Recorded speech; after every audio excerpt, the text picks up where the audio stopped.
Alright, what's up everybody, and welcome to Unboxing in the Dungeon. Got a couple of things in the mail today, and we're going to open up and see what's inside of them. This one I'm pretty excited about. I won't spoil what this is, but we're going to save this one for last. We're going to go ahead and get this big ugly one out of the way, and as you can see, the packaging is not pretty. It's ugly. It's kind of just sitting in here, wiggling around. There's holes in the box. There's tape all ruptured and dents and shit. You know, it's like, hopefully whatever's in here isn't broken, because then we're gonna have a problem. And this isn't the first time I've had a poorly packaged item come from eBay, let me tell you. The reason I keep looking over here is because my computer's over here and I'm right here. It's kind of weird doing a video this way, but I thought I'd try it out. And no mic today. I just want to see what the audio would work with the webcam. So it's just getting direct audio from the webcam. And if you can hear the music, we've got some vaporwave playing for you. See, it's a Glacier water slide. I discovered it recently. It's pretty good stuff. Maybe I'll post a link in the description. But yeah, actually, part of the reason why I wanted to do this video in the first place was because of this poor packaging. You know, if I open this up and it's broken, I can like have legitimate proof, like, hey, motherfucker. I've had problems where, like, I ordered a fucking monitor once from eBay and it came just smashed. And like, the guy was giving me problems. It was a whole process to get the return done and the refunding and all that. Luckily, eBay was able to step in and it wasn't too much of a problem. But I'd like to avoid that kind of thing. So, yeah. Let's get on with the unboxing. Hopefully I don't fucking hit my PC over here. So here's my computer. That's the one that I always use, or usually use. You guys caught my stream last night, and the other day I've been streaming off of a different computer, which is over on the other side of the room. Been playing some of that Resident Evil 2. But we'll get back to that in a little bit. Finish opening this one up. Now, this isn't my box cutter, so I'm trying to make sure it's not too dirty so nobody gets angry. Alright, let's see what's inside. And let's see if it isn't broken. Got my fingers crossed.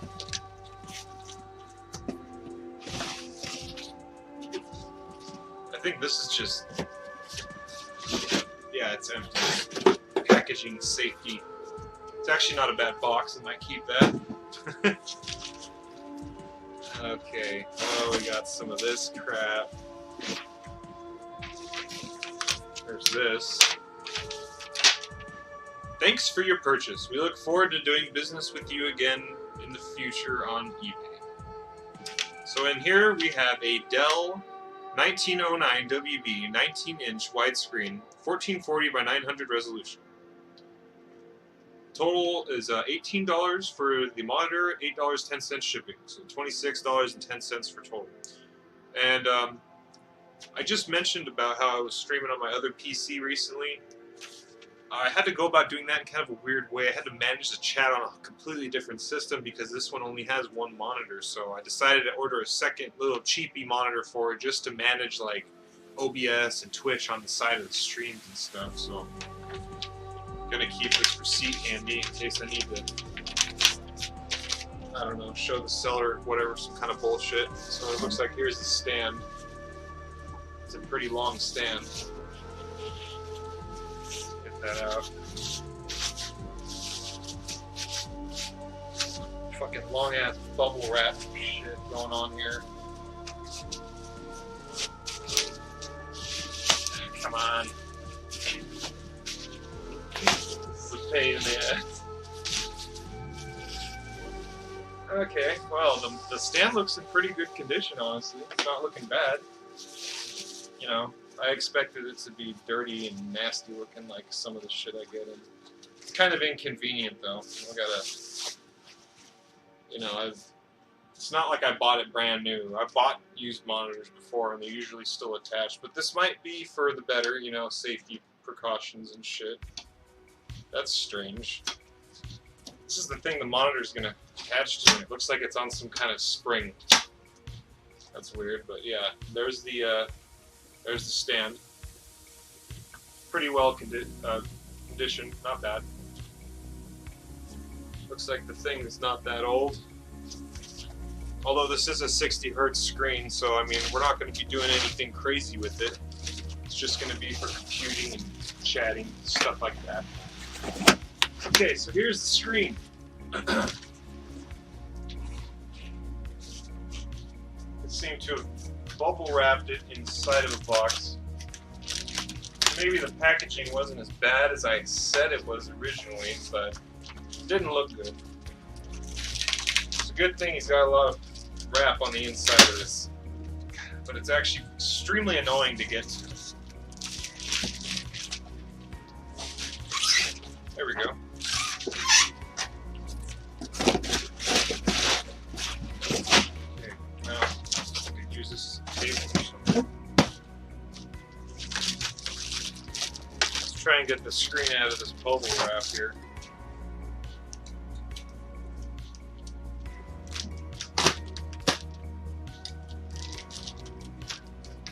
More tape.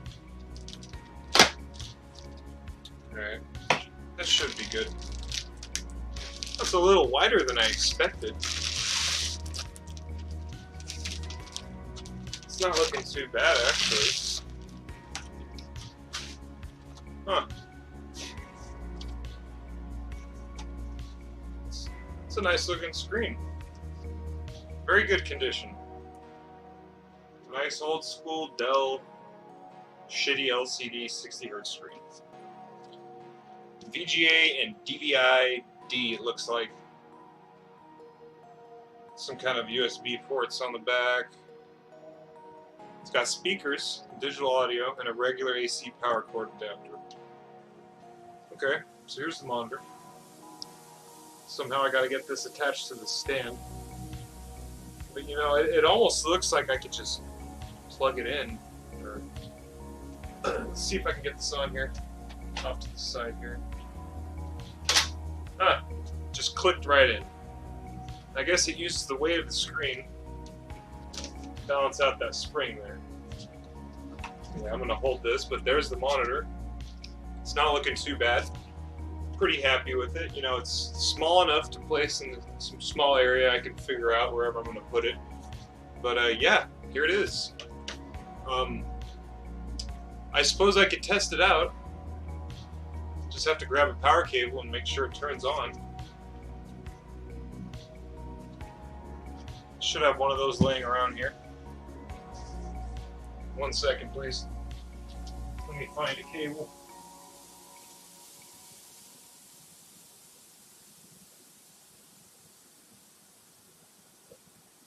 Oh, you know what? Second thought, I don't think I have one that's going to be easy to get to.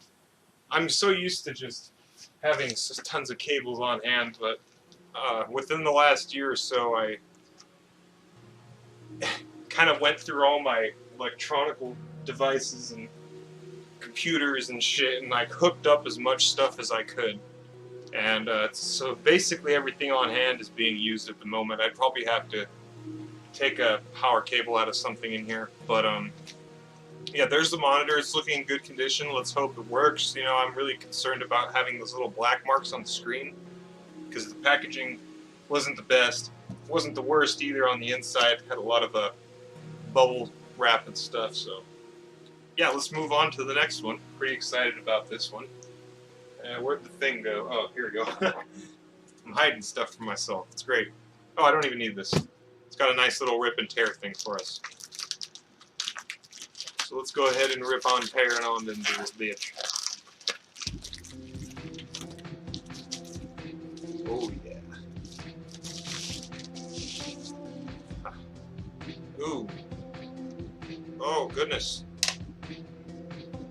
Well, those weren't there when I ordered it. I don't think. I'm gonna have to double check that, but we got some big cracks in the case here, and that's not cool. But what the fuck? Anyway, let me introduce it. Nonetheless, we have Resident Evil 2 for PlayStation 1. Now I know what you're thinking. Why did you buy that when you just beat the game on PC and you also did an unboxing video for the Nintendo 64 version like a couple weeks ago. Well, it's quite the story.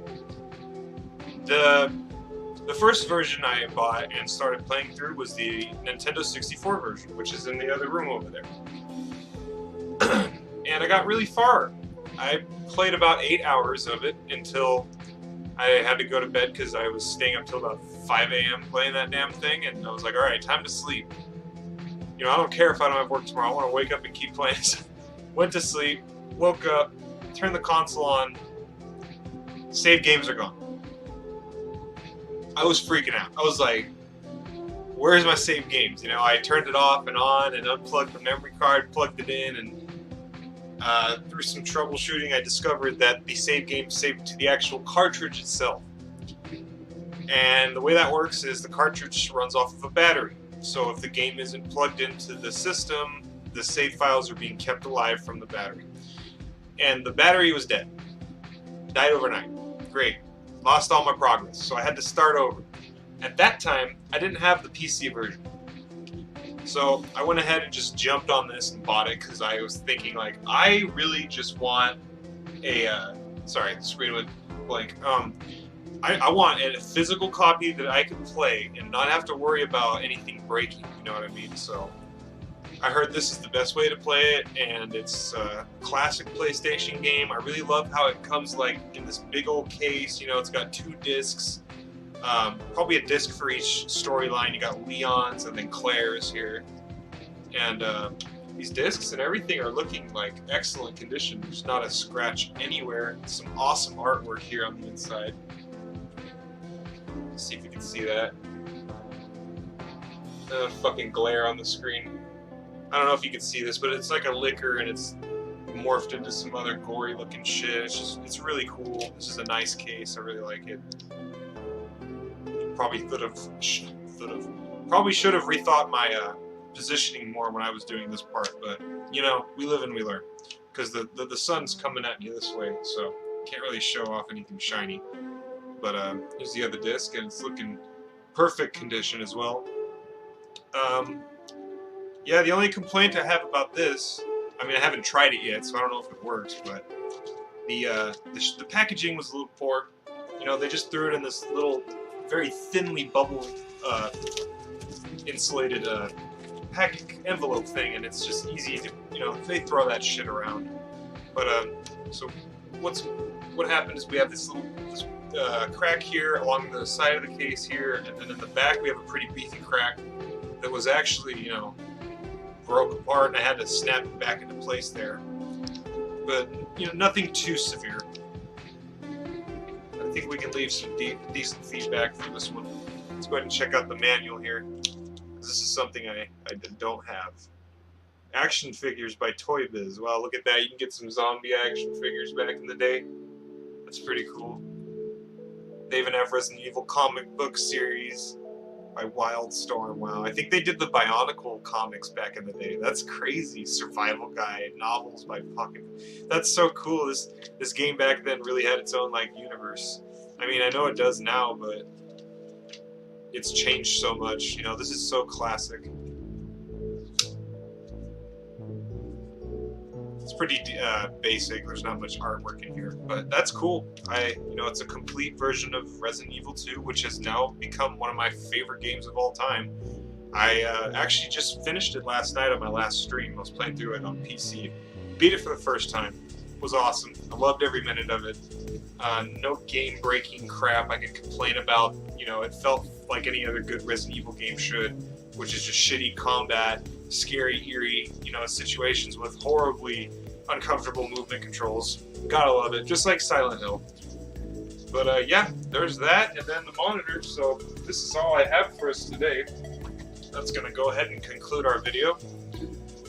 Thanks for watching, everybody. Really appreciate it. I'll drop this album link in the description. I'll drop my Twitch in the description. You want to check out my streams sometime, go ahead and check out the rest of my YouTube channel. Don't forget to like and subscribe, and we'll catch you next time in the dungeon. Thanks for watching, everybody. Take care.